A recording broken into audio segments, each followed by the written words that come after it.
Southbound 17 is a local lyric and harmony country-driven duo. Today, I talk one-on-one with Katie Bailey and Jack Austen of the group to see what they're working on right now for this edition of Quintin's Close-Ups. And if you haven't already, subscribe to my YouTube channel and like Quintin's Close-Ups on Facebook. Jack Austen and Katie Bailey, welcome back to Quintin's Close-Ups.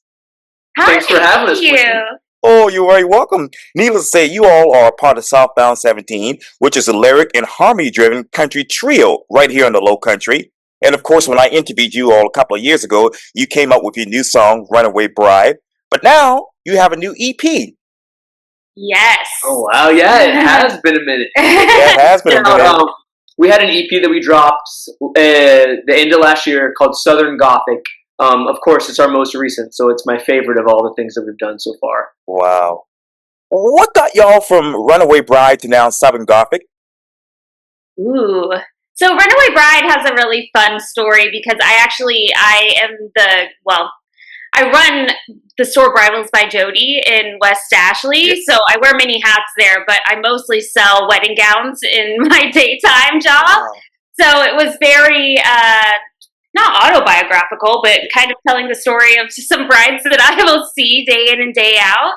And then Southern Gothic kind of has a twist on that where it's a little bit still telling a story of the Low Country more than people that we see every day. Yeah, I would say Runaway Bride was kind of that stepping off point of telling a story from someone else's perspective. And then that's where we kind of got into that world, and that grew, and that's what became Southern Gothic. It's different stories, all kind of like steeped in that Low Country imagery, but telling people's stories. What is that imagery of the Low Country from a musical standpoint? Well, it's interesting because Charleston is a very unique place. We're both from here, born and raised. And you get so many different kinds of influences, whether it be genre or different acts that come from or come through here. And it ended up being more of a feel more than anything. So some of the visuals we did, we went out to Deepwater Vineyards and they let us go play around in their like swampy marsh and take pictures there. So we kind of tried to get all of those aesthetics and feelings and sounds that we grew up with and make them into the EP that it became. What aesthetics and sounds actually matches with Southern Gothic? So for me, it's very big, kind of that Spanish moss. It's like I said, that marsh. It's kind of almost that oppressive humidity that you feel when you step outside. It's like like when it's like actual translation, I think of like harmonica is heavily featured in Southern Gothic. I play the mandolin, and that feels, it's almost like what you would imagine hearing if you walked outside if you had a constant like soundtrack in your head. That's Southern Gothic. Oh, wow. And if I'm not mistaken, you all have, 5 songs on this? I believe so. That one, yep, there's 5 total on that. Wow. Which one of those songs describes you all personally? A solid question, because there is a lot of telling from other people's perspectives on that album, but I would say personally one of my favorite is a track that ends the album. It's called Kill You in the End. It's a little bit cynical, almost like a warning of the things that you enjoy or the vices can lead to your ultimate downfall, and it's a little bit dark, but there's something about that song that rings true to me. You have to take everything in your life in moderation or carefully because you never know. And what's really interesting about that song is we've had this discussion before. He wrote it, but I feel that song in a slightly different way where I feel like you're going to die, so enjoy your life. That's how I view the song, and it's kind of a complete opposite of the intention, but that's the cool thing about music. And that's what's fun about being in a group like this is even what I wrote it as, when somebody else hears a song, even in the same band, you can perceive it differently, which is why music's so cool in general, you know? Oh, absolutely. From the time that you all started music to right now, what is the biggest difference? Well, we were a trio, and now we are a duo. So Yes. Since the last time. And, it's one of those things that a lot of our like core tenets of what we do are the same, but we've been a band now for 11 years, so we've gotten to really refine, and from our live show to our writing to everything, it's one of those things where if you listen back, you can see the journey, and I definitely feel it too. So we get to take those things that we started and we loved, and you really kind of like cultivate them, and now I feel like we're a lot more precise in what we're doing in a way that we really wanted to come across. I feel like we've found our footing more than ever, which is really nice. Yeah. We're pretty settled in the way that we have that foundation now, and we can have a lot more fun creatively. And we have better people. Like, we have cultivated this group around us, like our producer. We actually just got back from Nashville 2 days ago. Yes. Our producer, Zach Mano, is one of those people that we've found along the way that has really, really championed us and helped give us that soft place to land where we know we can bring anything to him, and creatively he's going to make it sound spectacular. Oh man, that's amazing. Besides just going to Cincinnati just a month ago, Nashville obviously has a very good place in my heart because I visited 3 times for my job, my previous employer. Oh, yeah. It's such a cool city. Music is everywhere, so it's just unlike anywhere else. It's very inspiring. Yeah. I feel very like ready to get back into it at home every time we come back, because I feel just like it lights our fire really well. Yeah. Oh yes, that's a really amazing city. I love Music Row. I love South Broadway, Broadway itself, Lower Broadway. It's just an amazing place, really amazing place. And they have the National Museum of African American Music down there. Yes. We were actually just at Americana Fest, and they were hosting some of the events with them. It was such a cool festival, and it's such a cool area, you know. Oh yes, I hope to get back there soon. Speaking of Nashville, how is Nashville's music related to Charleston's music from your vantage point? You know, I would say the thing about Nashville is there are so many different kinds of music there too. You think that commercial country, because obviously that's a big part of their industry and even their tourism and everything like that. But I would say that it's similar to Charleston in the way that, like, where we just were, we went to multiple different shows and you got so many different things. You know, it wasn't just honky-tonking country. We got into some, like, there was this killer jazz kind of rock show that we saw. We went through, the War and Treaty is a duo that we had never seen before, and we got to be front row for them, and, like, it was one of the best shows we saw the whole time. So there's just so many different influences there. But I mean, that's with people everywhere. But I would say that's something that I really feel connects the two. It's more of an every night there's something different thing in Nashville, and Charleston.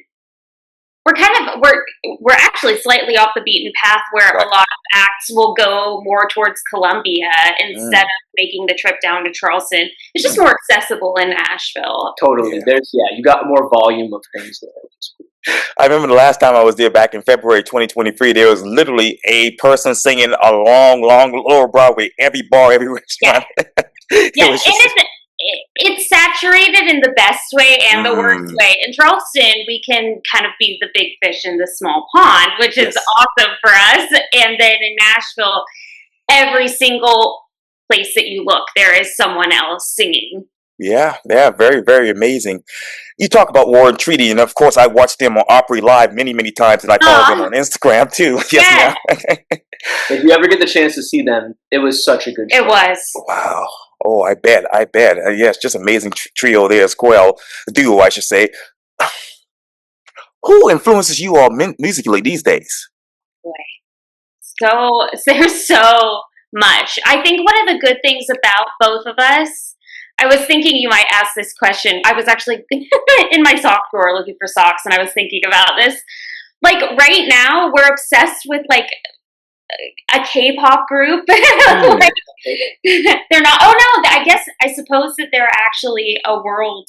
What are they classified? A global girl group. A global girl group. She's talking about a band called Cat's Eye, which just debuted a year or two ago. But that couldn't be more opposite from what we do, and yet there's something that, like, we love about it, that we can probably find something in there production-wise or something that can lead us to when we record our next stuff.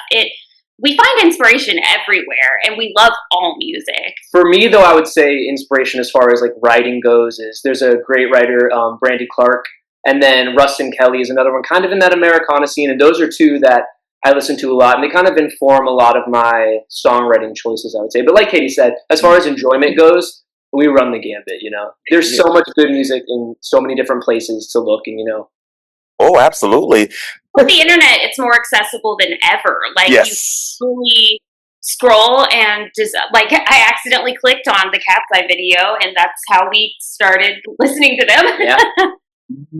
Wow, that's really, really interesting. So, what's on your playlist today? Ooh. I am always going to be like 70s heavy on my playlist personally. And Jackson, he actually has been listening to a lot of like Renee Rapp, I would say. Yeah, I would say just this morning I listened to a kind of like country singer-songwriter named Ryman that we just found out about. He's so good. And then also my Spotify DJ was playing some stuff, and he played Lady Gaga, "Vanish Into You" off her new album. So it's a wide gambit of things. Oh, that is really amazing. And of course, everybody knows that I have my 90s R&B on my Spotify Oh, yes, yes, indeed.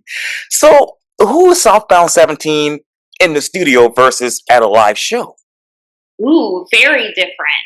We just are allowed to, when we're in the studio, Zach, our producer that I mentioned, we can bring him with any sort of idea, and he usually will have like that instrument or that track on his computer that he can pull up. We are more limited live because I can only beat on the suitcase drum, do the harmonica, sing at the same time so much. Right. And as weird as it sounds, we give ourselves more freedom in the studio because we have somebody else there, whereas on stage, we keep our set and what we do fairly tight. We like to know what we're up to. We're not a jam band. Like, we like to perfect how we want things to sound, and we have different sets that we like to do, and we're like, it's a lot more curated. You go into the studio, and that's the time where you grow those new ideas. And when you have a producer like that, you can lay out, well, I kind of like the idea of this vibe or this and this, and he helps us bring that to life. And that led me to picking up a harmonica this year, where I never had before. That's a cool way that, the production influenced our live show, because now Katie plays harmonica on a handful of songs, and that's something we never had done before. Wow, that is really, really amazing, Katie. So, so let me ask you this. What resources do you have to continue to grow these new ideas? The internet. And it's tricky because the internet is a great way for people to discover you, but it's also very saturated now, and there's less of one place everyone's looking, which is great. Like I said, you can find a lot of new music and it's more specific to you, but it's almost harder to make yourself seen. So it's a net positive, I would say, but it means you have to find what you do and do it well and kind of be true to that and do it frequently. That's the tricky part, is making time to live your life and be creative and curate social media content. And there is no guidebook. There is no path that is correct or incorrect, which is so freeing and also just the worst. I would so love a pathway. But one of the best things that we do, especially this year, is live shows. You know, we get to go play at Firefly in different places, and that's when you meet people who live here, and if they follow you, they'll come out and see other shows, and you get to become friends with them. So that's probably one of the best resources that doesn't change all the time and you can count on, is meeting people, relationships, building that kind of thing. What do you all want to build on next when it comes to your music career? So, like Katie said, we just came back from Nashville. We recorded 3 new tracks that I'm so excited about. And we'll end up putting those out probably beginning of next year and trickle them through. But it's another thing where we get to curate all that imagery now. Like for Southern Gothic, we did these beautiful photo shoots with Faye Money, their photographers and videographers locally, and we'll use them again just because everything they do is amazing. So now we get to really dive into that creativity. We got to create the songs, and we equally love the visuals and the rollout and that kind of thing. So that'll be interesting. Stay tuned on that front. Oh, yes. And I know you keep bringing up the Low Country, which we all love. I was born and raised here on the peninsula on the east side of Charleston. And I know, Katie, you were on Johns Island. And, you know, of course, main man here, he was in Hollywood. Yes. When you look around the Low Country, what is your favorite place here in the Low Country these days? Oh, goodness. Favorite place? You know, part of it is hard because when you live here and you work here, I don't often give myself time to go be in a favorite place. You know what I mean? I love the beach. I only made it out there one time this summer, but Folly Beach is it's such a cool laid back vibe to me. It's like a vacation right here at home. And I also love, like, and I don't do this. I rarely ever get to do this, but a long kind of drive out past Hollywood area, or like going out to like Kiowa, Johns Island, where it's like trees over you and you get to play music. There's something that's very hypnotic and cool about that. Yeah, definitely. I mean, gosh, anywhere. I mean, especially right now, it's hard for me not to think of anywhere outside because the weather is so nice this week. We got to come home to like just the ideal weather 2 days ago. I mean, like honestly, we're really lucky because I can't even tell you how many times we've gone to a gig somewhere and just looked around and been like, we wouldn't be here if we weren't playing this gig, and I'm so glad we're here. That happens on Kiowa a lot. Like, we get to see a lot of, like, very extravagant places that we might not have the opportunity to see if we weren't playing them. Yeah. And my personal favorite is two places. Well, one structure, one island, Sullivan's Island, and when we used to live on the peninsula, I live in North Charleston now near Dorchester County, but I used to love running over the Ravenel Bridge. Yes. That's another one that I take for granted, but like even driving over that, if you take the time to walk or run, like it's like nowhere else, you know? It's crazy. Yep. Yeah, it is crazy. Yeah, we love living in the low country, and this place continues to, inspire a lot of people to come here and do great things and make music and all sorts of things. It's just amazing. Yeah. It's cool to be from here because anytime you talk to somebody anywhere and you say, "Oh, I'm from Charleston," like they are always go, "Charleston is beautiful. I love it. I went there last fall. They have a story to share," and I'm like, "Yeah, it's cool. It's a great conversation too because people love it." Oh, absolutely. What do you want the conversation to be next about Southbound 17? We've actually been talking about that a lot lately, and I think we just came back from Americana Fest, which was not just shows, but it was also kind of industry panels, and we got to meet some people up there, which is nice because while we have our community here, it's important to have a community in places like Nashville. So I think that's one of the things we're really focusing on, and I think that's going to help us when we launch this new music in the new year.